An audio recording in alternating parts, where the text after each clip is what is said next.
Well, Gary, given the bye week this week, we thought we'd take a few extra days to allow you to reflect upon our 44-point round 4 victory over the Northern Blues last Saturday. I know you were obviously disappointed with the inaccuracy in front of goal, but importantly another crucial tick in the winners column. Most certainly, Sammy. Obviously, I was out there practicing goal kicking with the boys since Saturday, but no, if you had to set after our pretty poor performance against Richmond in round 1, but having said that, they seem like they're the measuring stick of the comp with the way they're playing currently. So to rebound, move into this block of 4 and then come away with 3 wins and 1 loss, yeah, I'm pretty happy, mate, to be honest. So we've had 4 debutants along the way, so we continue to give our young players an opportunity. So hopefully that spreads amongst the guys that aren't playing currently as we speak, and they know if they keep their form up and opportunity arises, they'll get an opportunity to play, obviously. And for us to come away from Kramer Street, who Northern Blues had the bye the week before, and obviously there's a little bit of documentation going around about their AFL affiliate, and of course that flows down to obviously their VFL as well.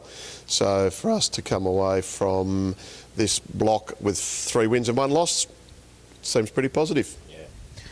So far this season, we've pleasantly seen a widespread range of individual contributions coming from all over the ground, and that was reflected by Eli Templeton leading the score sheet this week with a career-best 4-goal haul. That's something that's obviously important for you and the coaches, is to get that chemistry clicking throughout the entire group, regardless of which players, reap the accolades.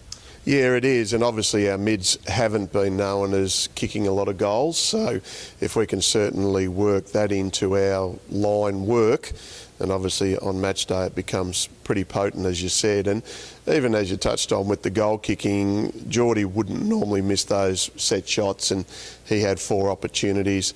Little Red Anastasio, who was running into an open goal, he obviously missed from 20 metres out. There was a possibility up the end with the scoreboard where he had a little left foot snap and it sort of zigged when it probably should have zagged. And even if you think it, Guy Dixon took that really good short pass from Willie Goss, and of course he went back and he was almost on the edge of the 10-metre square, and he said the sun got in his eyes, and I did offer to give him my sunglasses, but that wouldn't have helped at the time. But so if you think, and then even Khan has missed one from directly in front, he's generally a beautiful set shot for goal. So there's 6 or 7 genuine chances, so we'll address that. But the good thing is our method stands up really well, I think, anyway, in our system, and it doesn't matter who's playing it.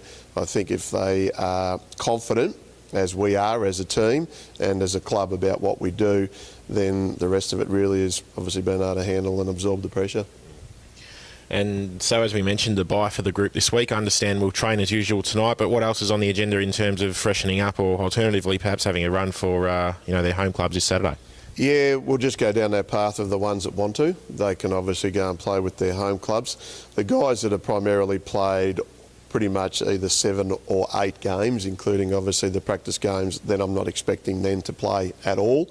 I think it'll be preferable if they do have a good run, because we'll obviously give them the opportunity to either go and work with our people from acceleration, or they'll then have to do something on their own. I know some guys are going interstate, catching up with family and friends, and I think a couple of the boys are going down to the Warrnambool races as well. And so all in all, it's really about just trying to refresh, reset, because as I said, we have been away from the ground for the reasons that we all know, and 4 practice games away, and now obviously 4 home and away games. So hopefully it all augurs well for them coming back next Monday. We've then got another block of 6, so I really think it's important to take the break when you can. Yeah.